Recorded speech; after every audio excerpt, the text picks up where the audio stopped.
Actually astonished అంటే సినిమాలు అంటే జనరల్గా మన కమర్షియల్ సినిమా ఇది ఒక కమర్షియల్ సినిమా ఫార్మాట్ వచ్చిన దాంట్లో విలన్ ఫస్ట్ నుంచి ఉంటాడు అతనికి పెద్ద బిల్డప్ అది ఇది ఉంటుంది చాలా సహజత్వంగా తీసిన గుహన్ గారికి ఎలా ఉంటాడు ఒక యాంటాగనిస్ట్ ఎలా ఉంటే బాగుంటుంది అనుకునే దానికి నిజంగా చాలా బాగా చేశారు. చాలా కొత్తగా ఉన్నాడు మనిషి. Was very fresh and dubbing and సొంతంగా చెప్పారు.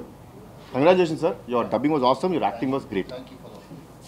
దెన్ మా Nivetha, who is like the pivotal role and the main personality for this film అండి.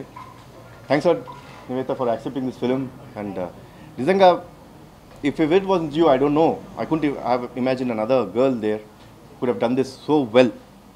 చాలా బాగా చేసింది ఆవిడ. అంటే ఎండింగ్ వచ్చేటప్పటికంటే జనరల్గా కమర్షియల్ సినిమా మేము తీసిన సినిమాల్లో ఓ ఫైట్ ఉంటుంది, ఓ డైలాగ్స్ భారీగా ఉంటాయి, బట్ దాన్ని ఎమోషనల్గా ఒక చిన్న లెవెల్కి తీసుకెళ్ళగలిగింది ఆవిడ పర్ఫార్మెన్స్తోని. Thanks lot Nivetha and thanks lot Shalini, first half కానీ మా సినిమా మొత్తం ట్రావెల్ చేసినందుకు.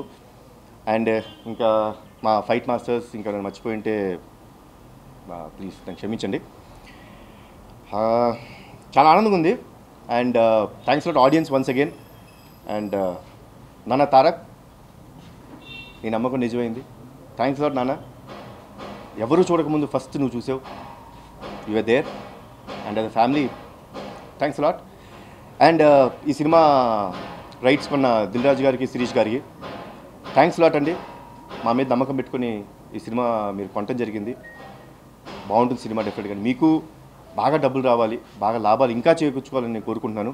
అండ్ వన్స్ అగైన్ మా ఫ్యాన్స్ అందరికీ, ఆడియన్స్ అందరికీ నాకు ఈ సక్సెస్ ఇచ్చినందుకు నా జీవితంలో రుణపడిపోయి ఉంటాను. Thanks lot.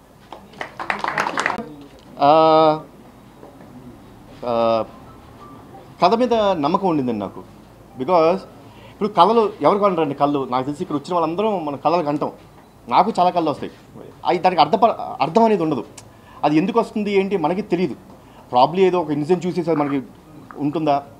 సో అలాంటి ఒక కొత్త కాన్సెప్ట్ అంటే చూసిన తర్వాత డెఫినెట్గా ప్రతి వాళ్ళం ఫీల్ అవుతాం, అరే ఇది మనకి వస్తుంది కదా, వెరైటీ. అంటే ఆ కాన్సెప్ట్ని తీసుకుని ఒక సినిమాగా అద్భుతంగా రూపొందించారని ఉంది. కాబట్టి I felt definitely it will be a good film అండి.